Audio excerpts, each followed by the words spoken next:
Hi everyone, welcome to Interview with Klara Kopi. Today I'm here with Council of Ina DAO, Christa, aka Gemini Rising. Hi Christa, how are you? I'm fine. How are you? I'm good. It's very sunny today. Yeah, it's sunny here too, but I think it's a Oh, bit colder here than where you are. yeah, sure. Yeah, Brazil, right? Yeah. Very, very hot. So let's start with the beginning. Tell us a bit about your background. How did you get here? Relevant things in your life that led you where you are. Let us know a bit about you. Okay, well, I've been making art for a long time. I went to art school in Toronto, Ontario College of Art and Design in the early 80s.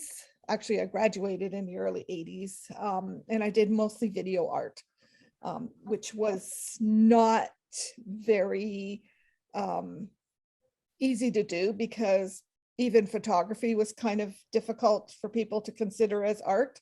So, I lived off of government grants and, had lots of shows. I had shows all over the world, but only my videos went. I never went with them. So, and plus I didn't actually get much money to show my videos. So it was like $50 Canadian every time they got shown. And then I ended up, I got a job as an editor in a documentary film company, and I started editing documentary films, and then I directed one for the company, and then I started my own company and made my own documentary films. And I kind of went away from art mainly because I I couldn't afford to live on that kind of a Yeah, salary. I Um, know the but I know the then hustle. yeah, and then in 2017, my son, Jason, aka Vandal, Yeah, um, told me about cryptocurrency, and I started getting interested because I really liked the idea of being in charge of my own money and things like that. Unfortunately, I joined at the height of Bitcoin when it went the all-time high in December 2017. And by January 2018, it had taken a nosedive, and I kind of just, I learned a lot about stuff, and but I kind of just left it for a while. And then in 2019, Vandal told me about NFTs because I wasn't, I was making art, and I started making art again. So oh, um, that's great. that's where I started on Rarible, and then I, did a lot of stuff on Ethereum, and then the cost of minting was so high that I started looking for other places, and I had read the white paper for Near, and I found it really interesting, and I was already involved with Mintbase. So I decided to do more stuff on Mintbase, and my son Vandal has been doing a lot in the Near ecosystem, and he's the one that told me about this DAO that got started, Ina DAO, in Portugal, in Lisbon, with I think Juliana and Tabea started it, and they were looking for more people. And somehow I kind of fell into being on the council, and we ended up having our first sort of art thing. I've had this idea for a while, and I thought, well, why not do it here? And we did a thing about our mothers. It was like, Our style was stories about our beautiful. mothers. Yeah, And so I did the piece that I wanted to do for quite a while about my mother. That was the main reason I wanted to do it, but we had a lot of participation. And now we're on to doing a new one about the faces of the goddess, and that will be our next show in the middle of April. So yeah, that's basically my sort of concise history of how yeah. I I got saw here. I saw the exhibition and the party was great. The exhibition is beautiful. I saw it on Cryptovoxels and on the Near Hub. Right. Near Hub Yeah. is so pretty. It's a Yes. beautiful place. It has the giant goddess. spinning. It's a beautiful experience for anyone that wants to see.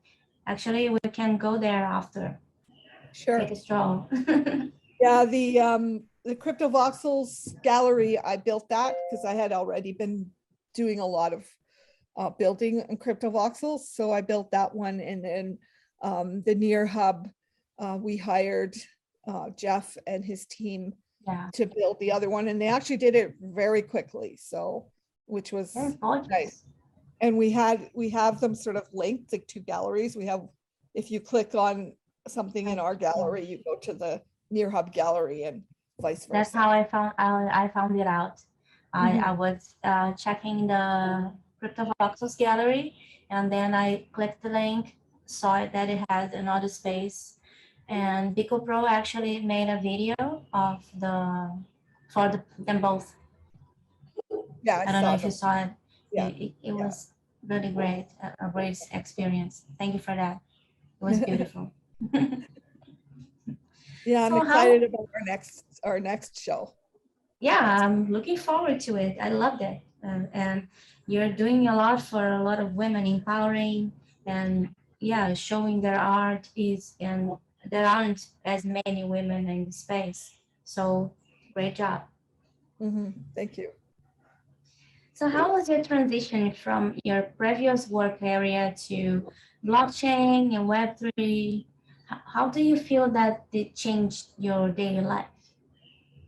And actually, because I've, I started off with traditional art, like drawing and painting and things like that, but I had been doing video art for such a long time and editing and working in the digital form. And, I would always get programs to do, digital art, because one of the problems has always been that I'm left-handed. So when I draw and paint, I smear everything.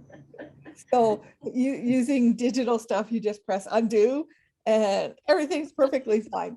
So I really enjoy it. And so it wasn't really that hard of a transition for me to move over. I had also previously been quite involved in a VR space called Second Life, where I really liked it because there were a lot of artists there. So I was making art 3D in Second Life. And then I started this drumming group. It was easy to do the programming. I don't know, I kind of learned it. Right. And we had like live drumming where we had built drums, and people would come and watch us play drums. And I would like to somehow recreate that in Web3 space, because Second Life is a centralized platform, and I left there quite a while ago. But so I've had quite a lot of experience in virtual worlds, and also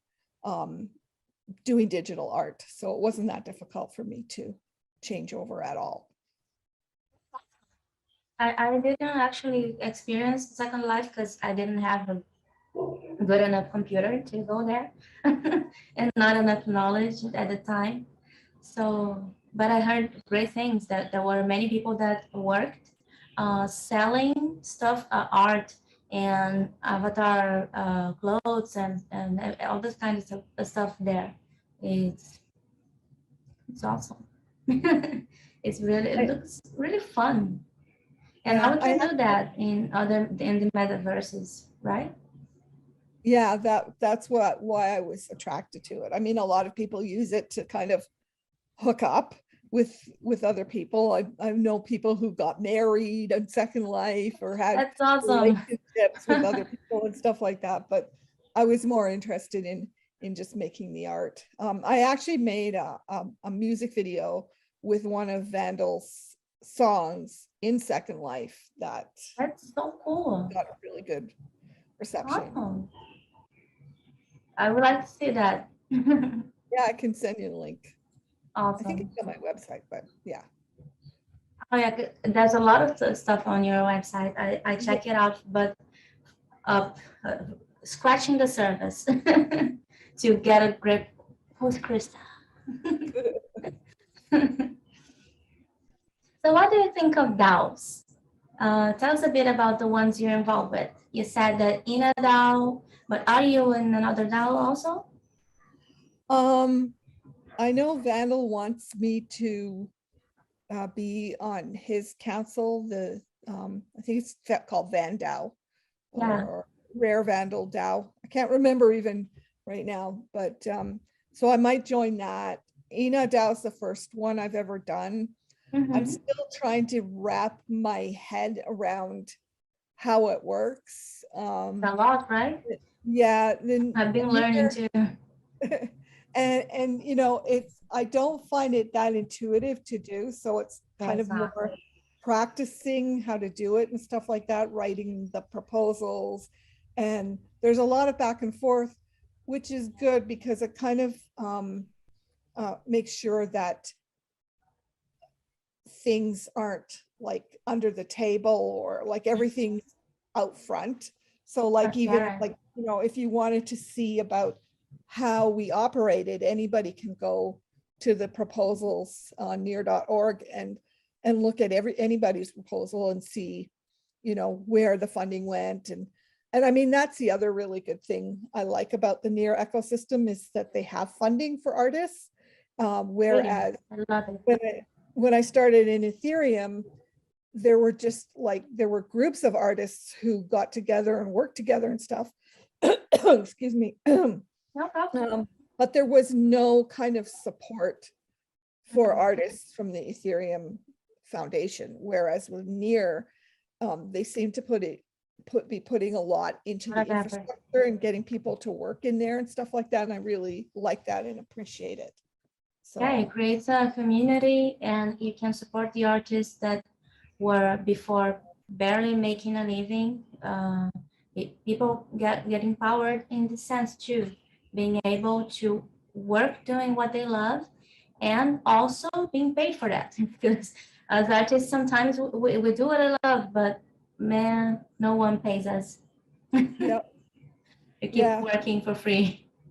Yeah, the people that make money are the bankers and the people who move money around seem to make most money, whereas like teachers, artists, spiritual leaders, stuff like that, who basically live on the poverty line. So it would be nice to see this kind of Web3 ecosystem develop into more of a social and artistic representation instead of just like money grabbing. I mean, I see it already in the Web3 ecospace, especially in NFTs, where it's just about making money, and people who collect things are just try to flip them and make money and stuff like that. So and I'm not interested in that, unfortunately. So I've never made a lot of money doing anything. So we'll get there, hopefully. So why did you choose to build on your protocol? We already talked a bit, like, it's way cheaper for artists to mint an NFT. It's less than $1. It's insane when you think of Ethereum. Ethereum, you have to, some people low money to be able to mint their art. It's crazy.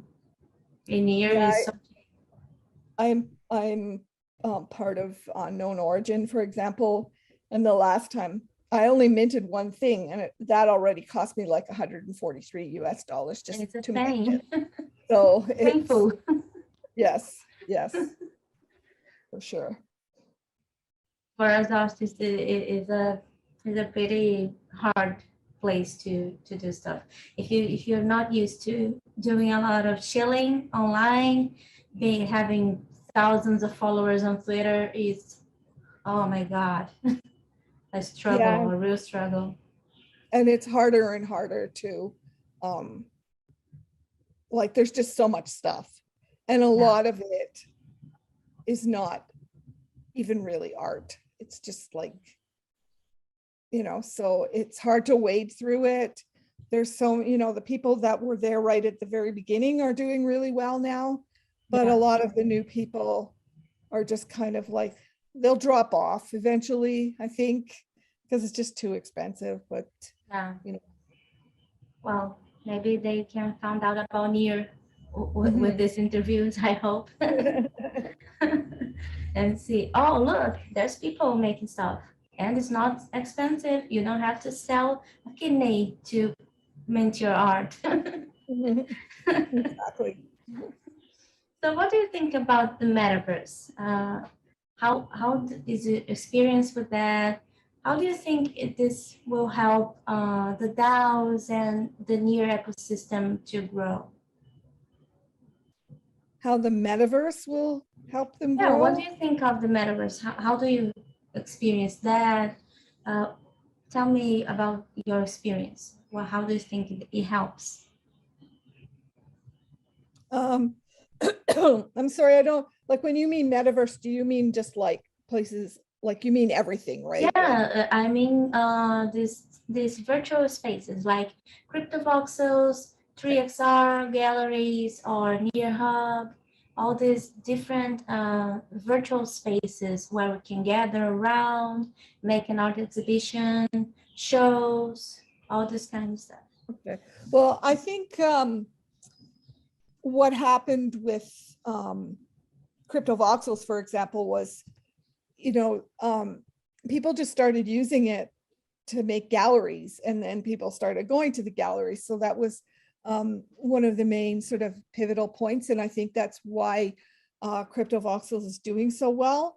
Uh, the Near Hub was my sort of first experience. I would really like to learn how to build in the Near Hub. Although from when I was talking to Jeff, they use Blender a lot, and I'm not very good with Blender, so we'll see.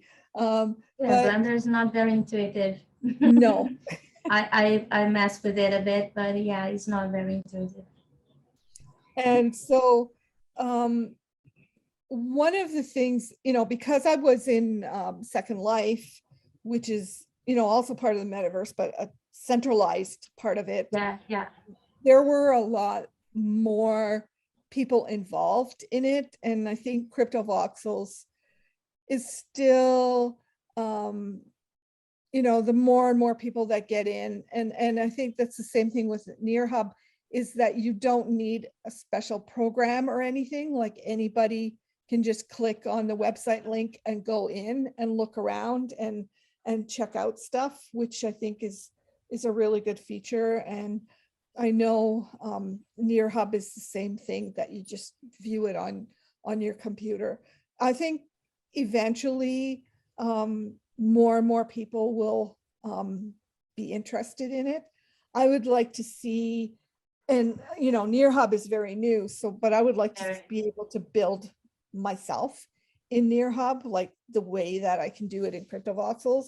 And from going from Second Life, which was very intuitive and easy, and you could like do a lot more stuff.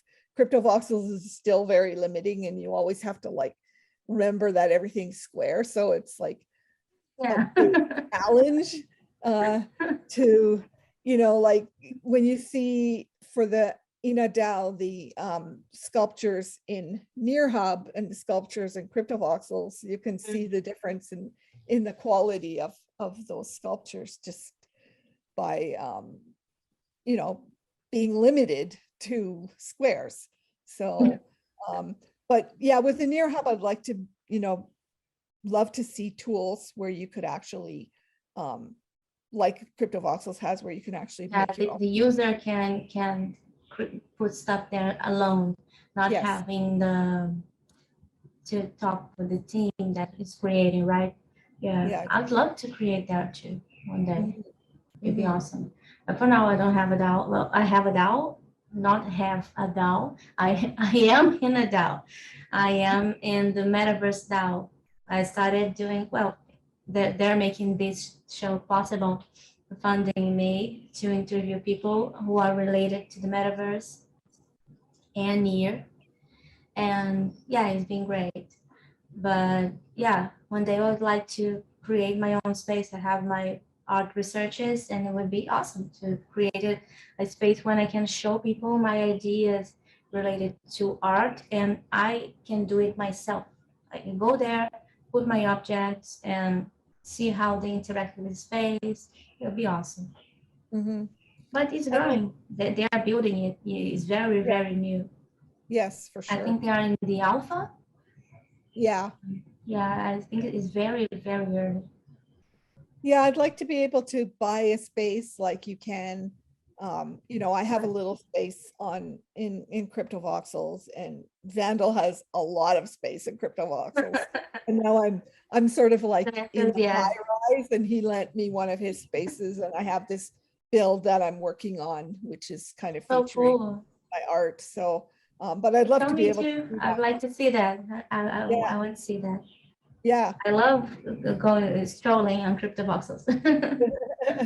yeah. It's cool.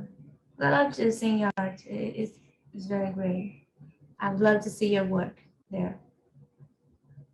Yeah, I'm And trying what? to actually, instead of making an art gallery, I'm trying to actually like make pieces that are part of the metaverse instead of, you know, like, here's the link, you can go buy it, that it's actually using the metaverse and making a piece of art and not displaying NFTs on a wall. Like an object. Well, I'll show you the space that I'm working on, and Great, you'll see great. what you'll see Yeah. what it It's better to see than to be Yeah, explained. yeah. Yeah, it will be a lot easier. Thank you. So what are you working on now?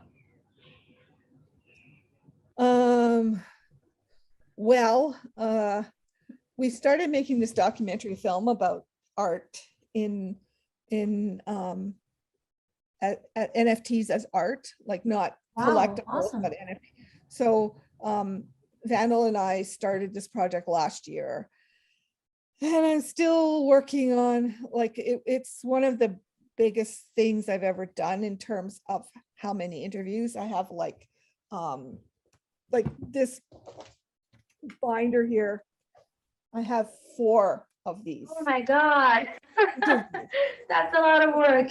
But like 32 people that are in it. It's like this massive project, and I just, because it's just me doing it, it's just taking a long time, mainly because I'm also not getting paid for it. Oh, So yeah.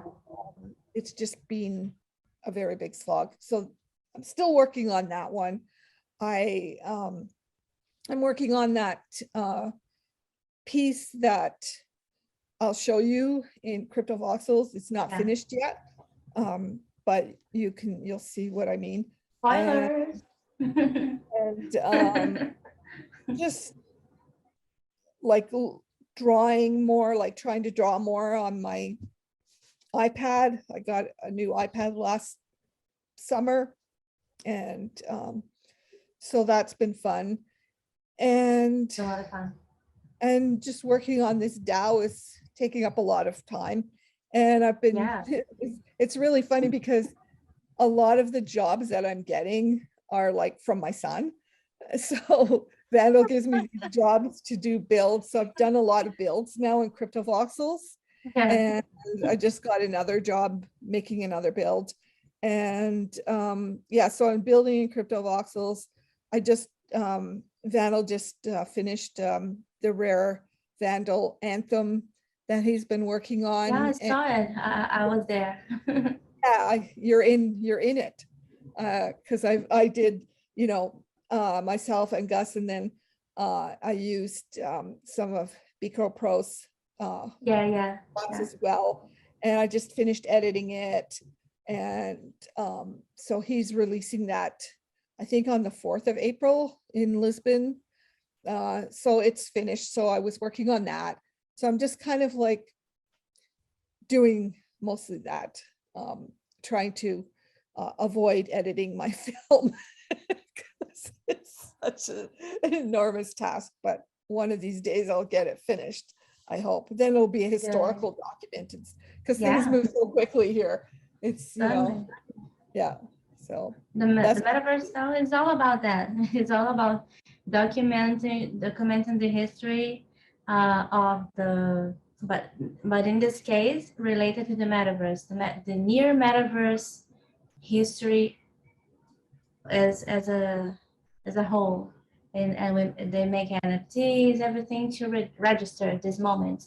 Like, oh, Ina DAO made an event on the metaverse. We were there, making a video about it, our impressions, and mint them on the Mint-based store.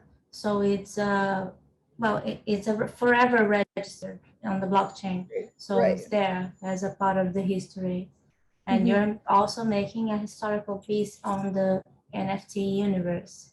Yes. People, is that very cool? Yeah. It's a great idea. Mostly like pretty well-known artists like Coldy, Josie, Giselle, Angie Taylor, Sparrow, who else is in it? Bard Einson, Lawrence Lee, Barbara Bazina from Argentina. She was in the Ina DAO show. We had prizes, which I think is a really nice incentive, and she won the first prize for her piece. So, oh, awesome. Yeah. So we had three prizes. I won second prize, but that's kind of hard. We're still trying to figure out the voting, how to vote. We had this one thing where we were for our logo, we put out a call, and somebody got their friends to vote, like to join and then vote for their piece. Yeah, people do that. Yeah, so we're trying to find a way that's fair and not just like, yeah, hey, vote for mine here, here, come friends, come in this thing and vote for mine, because that's not the way you should do things, to tell you the truth. So we're trying to figure that out still. That's been kind of a difficult thing. I would love to have some kind of an app that was a voting app, which would be really good. I know they have polls, but then you have to be part of the DAO in order to vote. Like right now, our DAO is on Telegram, like the general member. I see it. Yeah, I'm there also. Yeah. It's great. There are a lot of tools. People use Telegram and Discord. Discord is a bit confusing sometimes, but yeah, I'm getting used to that. But people use a lot of tools too. And so Kenya also has the forum, right? The forum is a bit more organized. Yes. Easier to find things there. Yes. But is more institutional, more formal. It's not as free as a chat on Telegram, for instance. Yeah, exactly. Yeah. So these two questions, they are a bit more about the future, I guess. What legacy would you like to leave for future creatives and builders?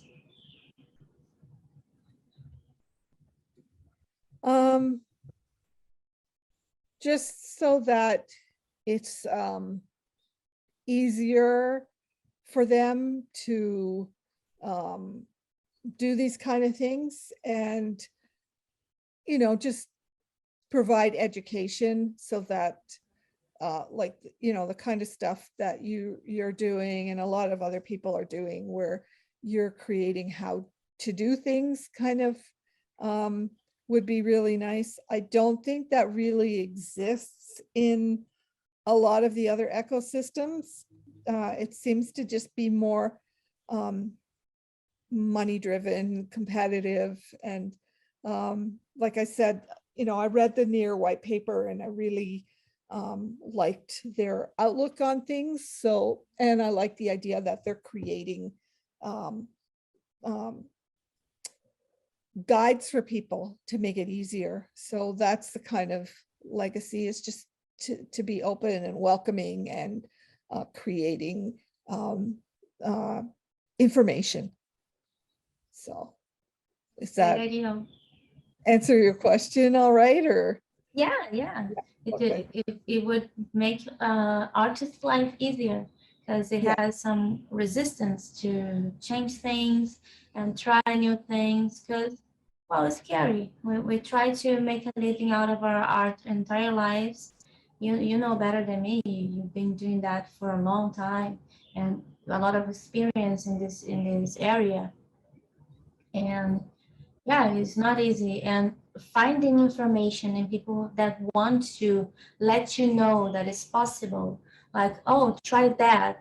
People that want to grab your hand and come on, let's do that. It's so hard because sometimes it's so competitive, and it doesn't have to be. We can help each other. There's Yeah. space. There Yes. is a space. We can do that. We can grab each other's hands and say, let's go together. It'll be faster. You'll be safer. We'll last longer because we'll build a community and help others that come after us. It'll be, I think it's a great idea. Mhm. I'd also love to build like a real life community, Yeah. even on like physical land where it would all be just, you know, Yeah. same like-minded people who would, Yeah. live in this place and build the community in the real world as well as in the metaverse. Because I mean, Yeah. it's great. The metaverse is great. For me, it's always been really good because I grew up in Toronto. In 2004, I moved to British Columbia and always lived in the countryside and not around a lot of people all the time. So it was nice to be able to have a group of friends online. And then, of course, with COVID, for a lot of people couldn't get out. And Yeah. all of a sudden, I think that's one of the reasons, like one of the boosts that the whole NFT space Yeah. received because of COVID, people started doing things online. Although it is, there's a lot of resistance, and a lot of it has to do with people's ideas of what cryptocurrency is, that it's for criminals and like that kind of thing. Like all the people that I went to art school with, I've tried to get them to come into this space, and they're all like really hesitant. They're like, oh yeah, that's just a fad, a passing scam. It's sort of like the way when the internet started, everybody's like, oh Very yeah, interesting. Yeah. When we same talk to mentality. musicians, sorry. No, it's okay. That's all I had to No, just say. saying that when we talk to musicians and artists and our friends, everyone roll their eyes and say, oh, this is just a fad, or just the same lines. It's a scam. This is dirty money. And oh, yeah, all the money is so clean. Crypto money is dirty. The Yeah. money, the regular money is so clean. Yeah, Wow. yeah. I And have I to mean, control myself to not be terribly bitchy and saying, "Oh wow, money is so clean." Gee. yeah, yeah, it's crazy. One of the interesting things that I learned from Second Life, which I would really like to see, and I know Vandal's been doing that, is they had a lot of live performances in Second Life where musicians would have an avatar that did, Mm-hmm. certain movements and things like that, and have guitars, and then they would stream their sound in and Yeah. perform that way. And I'd love to see, I haven't really seen that in Cryptovoxels or in any Me of the neither. um, Yeah. uh, metaverse spaces at all. And I'd love to see that happening. I mean, I know Vandal, has premiered his music video and, done another music video about the music video. And, they have DJ sets and things like that, but I would love to see like live performances. I think that would You're bring in great. a lot of people, Yeah. maybe that's what I'll work on next, is trying to find a way to get live performances into the metaverse. I saw people doing that, but in metaverses that aren't decentralized, right? Like in what's the name of the game? Fortnite, I guess. Oh, And and I, Second Life, they did it a lot in Second Life. yeah. Yeah. But in these metaverses that are blockchain based, yeah, I don't remember seeing that. It So would be really interesting. maybe that's my future project then, is to do Awesome. that. I'd like to see that. Maybe one day I sing. You sing? Yeah. Oh, cool. Maybe Does- one day we can do something together. Yeah, for sure. I'd love that. It's That would be awesome. great. And if you could give some words of wisdom to those who are starting now, like what advice would you give? Um, I would tell people who were starting out to ask a lot of questions. Don't be afraid to ask for help. There's a lot of people who will help you. Find a tribe that you feel like you belong with and join that tribe and participate and participate and participate. And, you know, I think that the idea that it's too difficult is just a mental thing, that you can always learn new things. Your brain changes all the time. Like, look at me, you know, I'm what they would call a senior citizen. And, you know, your brain is an amazing thing, and you can do anything really. It's not that hard. And as long as you ask for help, you will always get it. So that's my advice. A great advice. Yeah, people are resistant to ask for help, or we think we have to do everything alone, right? And yeah, we don't have to. It's harder. It's more. It's boring. You get exhausted. Yeah, just let's go together. And you're repeating something that somebody already went through. That can maybe help you Yeah, not have to go through it as get slowly all alone. and alone. Yeah. Yeah, that's great. Krista, thank you so much for the interview. It was lovely. I loved it. Thank you so much for trusting my work and coming to talk to me. It was great. Thank you for having me. Thank you.